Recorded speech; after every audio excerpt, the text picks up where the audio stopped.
La llei de protecció dels animals de Catalunya és una llei molt avançada que prohibeix tots els espectacles amb mort. Hi havia una excepció que vàrem canviar el 2010 que permetia les corrides de toros i hi havia una altra excepció referida als espectacles d'animals en circ. Nosaltres hem d'avançar en la línia que ha marcat aquesta llei i en la línia que ha marcat la societat catalana, que ha estat pionera a l'hora de legislar per pensar en defensa dels drets dels animals.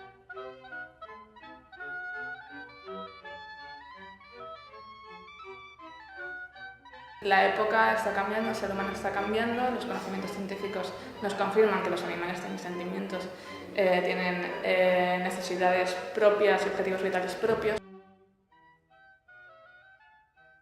Saps que un altre, encara que sigui d'una altra espècie, té la mateixa capacitat de sentir dolor que tu no pots dir èticament no ho sé, això, perquè ho saps, científicament ho saps. Estic segur que d'aquí 10 anys, d'aquí 20 anys, serà un passat que ens el mirarem i direm, ostres, com és que durant tants anys vàrem fer aquestes coses, no?